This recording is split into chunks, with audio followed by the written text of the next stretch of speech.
दानोळीतील हातभट्टी केंद्रावर पोलिसांची धडक कारवाई. 2.99 लाखांचा मुद्देमाल जप्त.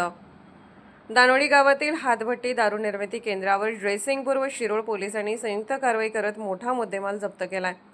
मंगळवार दिनांक 28 एप्रिल रोजी रात्री 10 ते 12 वाजण्याच्या दरम्यान ही कारवाई करण्यात आली. पोलिसांनी गावातील विविध ठिकाणी सुरू असलेल्या बेकायदेशीर हातभट्टी निर्मिती केंद्रावर छापे टाकून ती केंद्रे उद्ध्वस्त केली.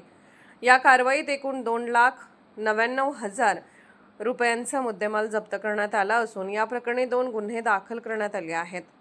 दरम्यान रेकॉर्डवरील आरोपी किशोर महादेव नाईक राहणार दानोळी यांच्या घराची झडती घेतली असता पोलिसांना प्राणघातक लोखंडी तलवार व लोखंडी एडका आढळून आला. हा शस्त्रसाठा बेकायदेशीररित्या घरात लपवून ठेवला असल्याने माननीय जिल्हाधिकारी कोल्हापूर यांच्या आदेशाचे उल्लंघन केल्याप्रकरणी त्यांच्याविरुद्ध गुन्हा दाखल करण्यात आला आहे.